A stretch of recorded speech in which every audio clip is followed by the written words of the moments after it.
Good morning, everyone. This is Gabriel from St. Cloud Nursery, and I'm out in my studio. I'd like to say it's very early in the morning, but it is not because I slept in this morning. It's like 7:30. Everyone in my house is asleep except my daughter, who already went off to work. She works for a big grocery chain. She has to get up at like 4 to go to work. I feel sorry for her this morning. Getting a little bit of work done on this head. I don't think I'm going to work on it very long because I'm really excited to make a glove mold for this guy, the mermaid that I made this week. But I thought for a little while I'm going to work on this little mermaid. This is going to be a bigger version of that. I have so many things I want to tackle today. I think this staying indoors thing has people getting things on their to-do list done, especially around the house, and we are no exception to that. What really needs working on is stuff like deep cleaning and scrubbing and baseboards and stuff, but I hate that stuff, so I'd rather be outside. So some of the outside stuff that I want to do is get my son's sand pit taken out. He's 7. He doesn't really play in a sand pit that much. So I'm going to get rid of it and plant some flowers and some pretty things there. I think that'll be nice. He really, really wants to put a pond in. And I love the idea of putting in a small pond. I love creating little ecosystems and watching, magic happen in nature. We did it once before in the backyard under my tree, little DIY pond. And a few koi fish at the pet store, and rocks and little plants and stuff, and we just sit out there. It was so funny. It's just a little bit of water. We had like a little fountain in there that would bubble and keep the water moving. It wasn't fancy. Little by little we watched things happen. More little critters were kind of drawn to that area, and we got those little water skippers that showed up, and the koi fish ate those, and the water lilies got bigger. But this whole little universe just kind of popped up out of nowhere. It was so much fun watching. The little birds would use it as a bird bath. It was fun. So I kind of want to do it again, but the downside of that was we had a lot of mosquitoes. Even though the water was moving, it still attracted mosquitoes. We'll see. I don't want to go out and buy a bunch of stuff. So if we do it, we'd have to kind of do it in a way that we could utilize what we have. I don't want to buy a preformed pond mold and all that kind of stuff. I think last time we just did it with like heavy plastic garden liner, basically a heavy duty garbage bag or tarp. We dug a hole and we stuck that in there. And we put some sand and some gravel in the bottom, if I remember.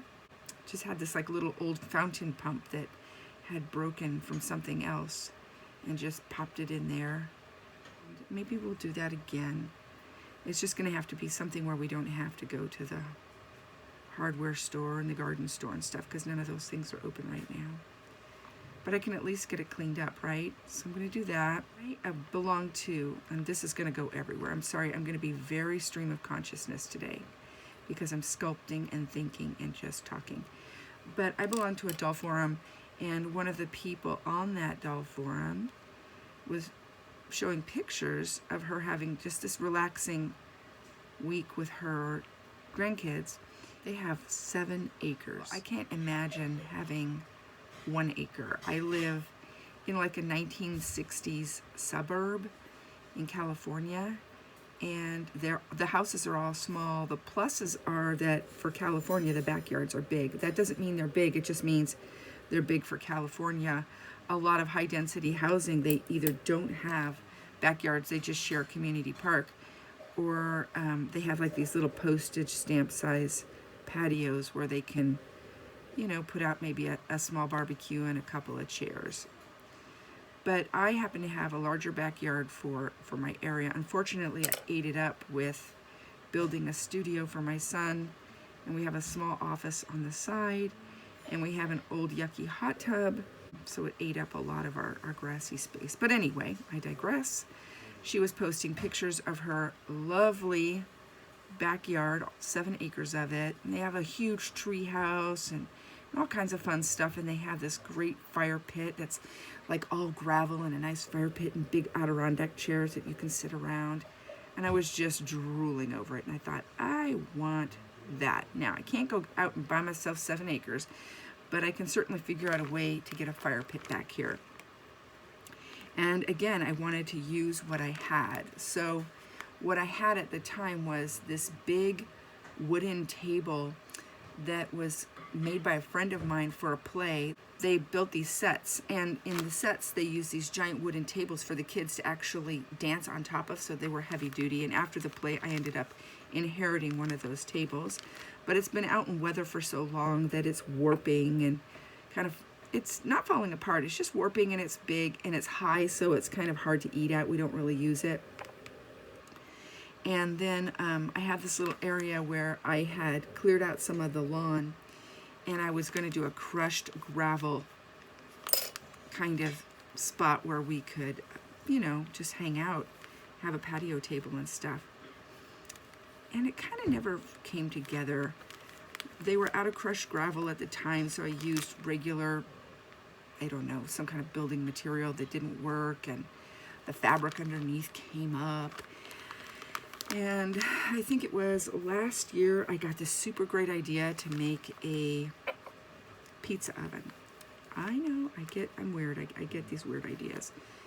So I'm going to digress a little bit more. I love, you know, wood-fired pizza.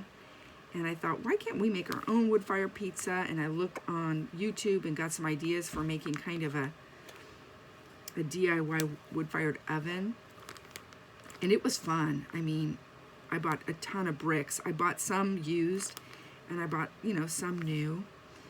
And I just kind of dry fit the oven because I wasn't sure if it was going to work or if I wanted to keep it, and I didn't want to waste the bricks and have to smash them up.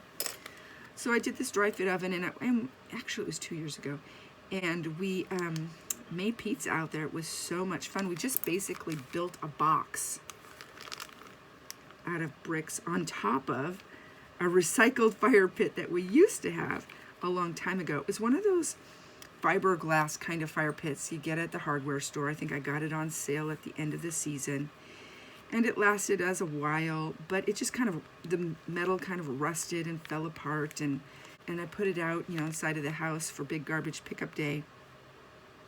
And when I got the brick oven idea, I fished it back out, brought it to the backyard, put some cement board on it, and made a brick box and put a little chimney on it using, I don't know, like a dryer vent or something. It was very, very, very low tech. And, you know, we made some good pizzas out there, and I think the novelty wore off, and it just started collecting dust, and I think a bird made a nest in it at some time. So I thought, you know, I want to turn the old fire pit that I recycled into a brick oven back into a fire pit. So that's what I've been doing. And today we're dismantling the old table and using the wood that we can reuse, and I'm going to build a table around the fire pit so that we can put our cups, or, you know, we can have a meal out there. I mean, it's not going to be like a real table. It'll be kind of like a bar that will go around it. It's very funny looking. I'll try to insert some photos of us working on that in here. And please don't be judgy about my backyard. It's winter. We have a lot of projects going on. So I'll show you us working on it, and later on I'll show it to you finished. I did get it put together, and I dry fitted it again just in case I want to move it or change the configuration. I did do a dry fit, which means we have to be careful we don't knock it down. But it's functional. We built a big fire in it last night and roasted marshmallows. It was really, really fun. And I just used some old patio chairs that I had. Oh gosh, they don't even all match. I just grabbed whatever we had, tossed the old cushions, spray painted them all green very, you know, quickly, and popped on a cushion, like a gray cushion. Today we're gonna build and hopefully get some gravel in there. I don't really want to go out and shop or go to a store, but again, if it's open and there aren't a lot of people there, all the gravel's on the outside, so we can pay at the outdoor register and we can load up our car ourselves. So that's, you know, not too terrible. And that's the plan today. And then after that, after I get that done, then I'm going to, like I said, I'm going to clean out the sand area. Probably not going to be making a pond today, but I can at least plan and take a look and measure things and see what we might need.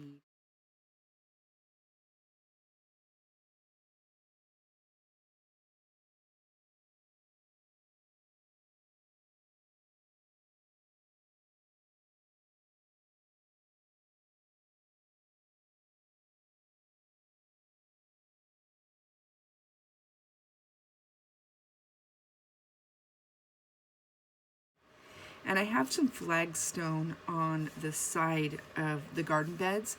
There used to be a patio there, but we don't use it anymore. So again, I'm always moving things around. I'm probably going to, if we have time today, move some of those flagstones out and make a path from that gate to the front door, because we go in and out that way and we're constantly tracking in dog poop, mud, grass, whatever. And I think it'll look cool. It'll kind of break up the yard a little bit. And then when I do that, I'll have more room to build, not now, but later, another garden bed. That's a good sunny area and nice place to maybe grow some herbs or make a compost bin. I'm not sure. We'll have to see what we need most. But those are my big projects. I think this cheek is higher and bigger than the other cheek. I need to mellow that out some. Okay, now we're going to give these lips a little bit of attention.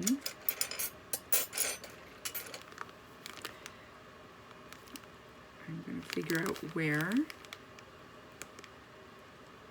they're going to be. This isn't totally symmetrical. In case you're wondering what this is, it is obviously a Ziploc bag, a Bountiful Baby Ziploc bag that some rings came in. And I put some polyfill in there, and I just made a little pillow. And it's noisy, but when I set the head down, if you set it down here, wherever you set it down, it's going to get flat. So I'm just doing this to cushion it a bit.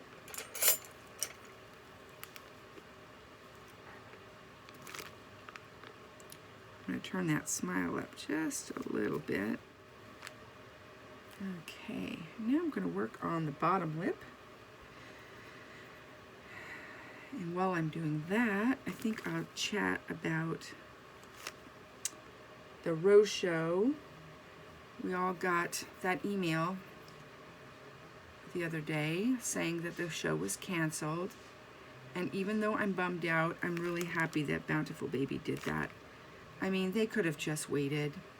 You know, things may have been okay, but they went ahead and canceled it so that people who were traveling and people who had, you know, reservations and stuff wouldn't be stuck in a rush. And that's really nice of them. They, you know, that decision cost them a lot of money, I'm guessing. And that also, you know, freed me up to not have to work on babies for the show now. I could take my time and do other things. I don't have to worry. But the good news is all those babies that I was working on, I can now list. I'm just doing this bottom lip. And I'm moving all that clay into that little dip that I made. And I will fill in this space a bit. I think that needs to happen a little bit more there.